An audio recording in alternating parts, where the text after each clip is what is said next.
Hello friends, welcome to the Saral Prayas channel. कैसे हैं आप सभी? आई होप आप सभी बहुत ही अच्छे और स्वस्थ होंगे।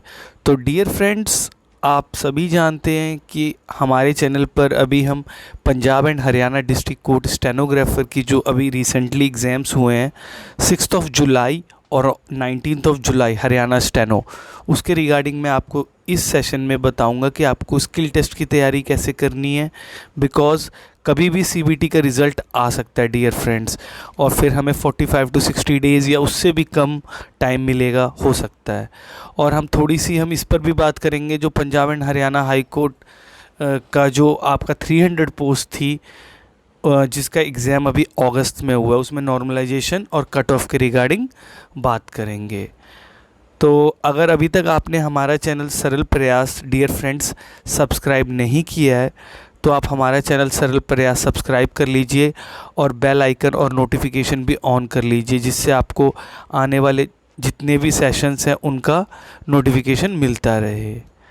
तो चलिए फ्रेंड्स, हम स्टार्ट करते हैं। तो फ्रेंड्स, सबसे पहले हम यहाँ पे देखेंगे Punjab and Haryana district court stenographer की जो वैकेंसी है, इसका सीबीटी का रिज़ल्ट क्या कब आएगा और स्टेनो टेस्ट की आपकी स्ट्रेटेजी क्या रहनी चाहिए, सबसे इम्पोर्टेंट चीज़। बिकॉज़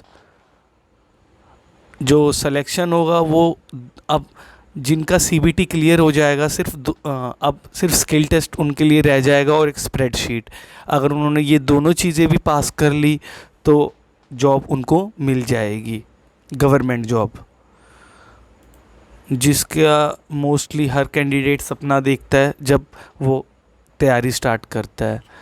तो फ्रेंड्स, अब जैसे आज आप अराउंड के मान के चलिए मिड ऑफ सितंबर आ चुका है, तो हम पूरी उम्मीद कह सकते हैं कि इस मंथ सितंबर मंथ में आ जाएगा आपका रिज़ल्ट, जहाँ तक मेरा आइडिया कहता है। क्योंकि जो इन्होंने पास्ट ट्रेंड में फॉलो किया है, अब रिज़ल्ट बहुत पास है और इसी मंथ आपका रिज़ल्ट आ जाना चाहिए, 30 सितंबर या उससे पहले, सीबीटी का, जिसमें आप शॉर्टलिस्ट किए जाएंगे डियर फ्रेंड्स स्टेनो टेस्ट के लिए।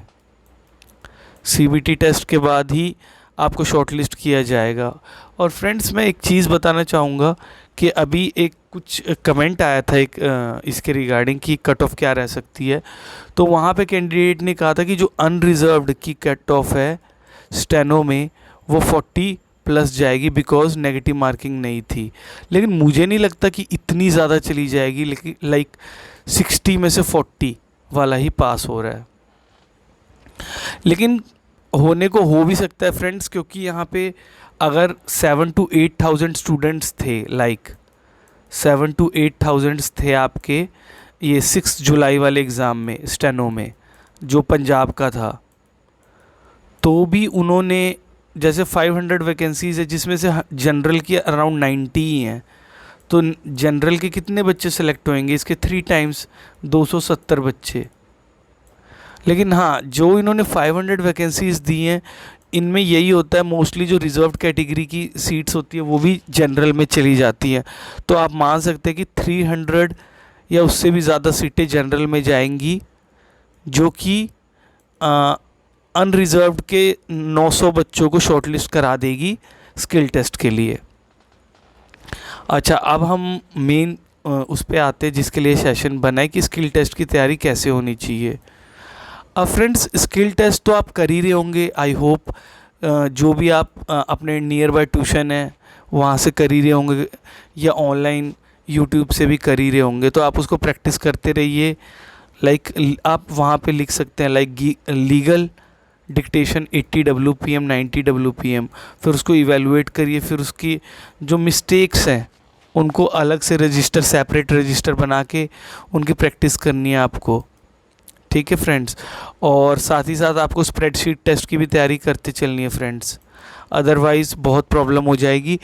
अगर आप स्प्रेडशीट में पास नहीं होते डियर फ्रेंड्स, तो आप मान लीजिए इस रिक्रूटमेंट प्रोसेस से बाहर हो जाएंगे, क्योंकि इस स्प्रेडशीट में 4 मार्क्स या 6 मार्क्स लाना कंपलसरी है, तभी आपकी शॉर्ट हैंड की नोटबुक जो है वो चेक होगी डियर फ्रेंड्स।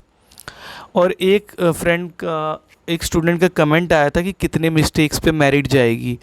वैसे तो इन्होंने 8% मैक्सिमम दी है, लेकिन मेरिट स्टार्ट तो 1% पे हो जाती है। लाइक जिसके 4 गलतियाँ थी पूरे 400 वर्ड्स में, वो अराउंड टॉप 10 या हाँ टॉप 10 में ही मिलेगा आपको। लेकिन वैकेंसीज इतनी होने के कारण मुझे लगता है 30 मिस्टेक्स पर भी हो जाना चाहिए इस बार, बिकॉज सेकंड वेटिंग आएगी, थर्ड वेटिंग लिस्ट भी आएगी, क्योंकि वैकेंसीज अच्छी खासी है फ्रेंड्स। जो लास्ट टाइम हुई थी Punjab and Haryana district court की, तो उसमें इतनी वैकेंसीज नहीं थी। इस बार हमारे पास टोटल पंजाब और हरियाणा मिला के अराउंड 1000 वैकेंसीज हैं जिनका एग्ज़ाम हो चुका है, लाइक 6 जुलाई और 19 ऑफ जुलाई। तो कट ऑफ इतनी ज़्यादा जाने के भी चांस नहीं है, लाइक 40+। तो मैंने आपको स्किल टेस्ट की भी बताया कैसे आपको तैयारी करनी है। मोस्टली 90% चांस है कि लीगल डिक्टेशन ही आएगी, तो आपको लीगल ही डिक्टेशन की प्रैक्टिस करनी है फ्रेंड्स। और फ्रेंड्स, अगर अभी तक आपने हमारा चैनल सरल प्रयास सब्सक्राइब नहीं किया है, तो आप हमारा चैनल सरल प्रयास सब्सक्राइब कर लीजिए। अब हम नेक्स्ट देखते हैं फ्रेंड्स। अब हम थोड़ी सी इसके रिगार्डिंग भी बात कर लेते हैं। Punjab and Haryana high court PN की जो 300 पोस्ट है, इसका रिज़ल्ट कब आएगा और नॉर्मलाइजेशन कैसी रहेगी और कट ऑफ। तो फ्रेंड्स, सबसे पहले तो नॉर्मलाइजेशन पे मैं क्लैरिटी दूं। अगर अभी तक आपने मेरा सेशन जो नॉर्मलाइजेशन के ऊपर मैंने बनाया है, जिसमें मैंने सर्वे पब्लिश किया था 400 स्टूडेंट्स का, आप वो वीडियो जाके देखिए। इसमें आपको पता चलेगा कि आपकी शिफ्ट ईजी थी या डिफ़िकल्ट थी। ठीक है फ्रेंड्स, और इसी से बहुत कुछ फ़र्क पड़ता है, क्योंकि डिफ़िकल्ट शिफ्ट में 10 to 8 मार्क्स बढ़ेंगे और इजी शिफ्ट में जितने मार्क्स है उसमें 1 से 2 मार्क्स ही बढ़ेंगे। तो नॉर्मलाइजेशन ही आपको पास करवाएगा, शॉर्टलिस्ट कराएगा फिज़िकल के लिए पीएन में, और नॉर्मलाइजेशन ही आपको बाहर करा देगा।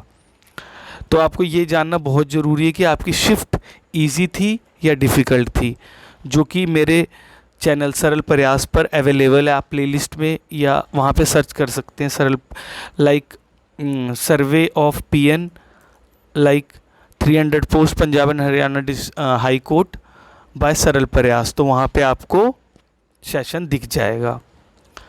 और रही बात कट ऑफ की, तो वो मैं बता ही चुका हूँ कि लाइक अगर आपके 60 to 65 लाई कर रहे हैं अनरिजर्व्ड में, जनरल में, तो आप अपने आप को सेफ मान सकते हैं डियर फ्रेंड्स।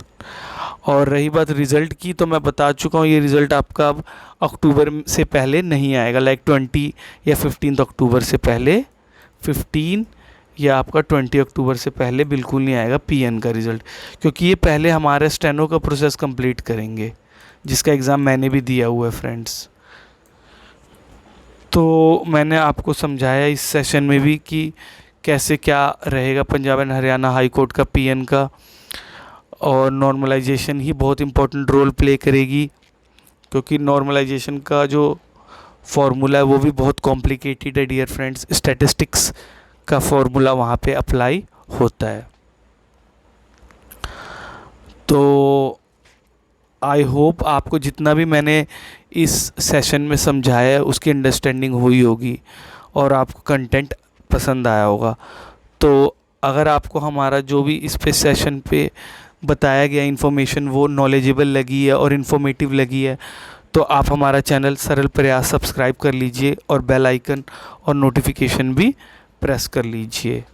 तो डियर फ्रेंड्स, इस सेशन में इतना ही, मिलते हैं नेक्स्ट क्लास में डियर फ्रेंड्स, तब तक के लिए थैंक यू।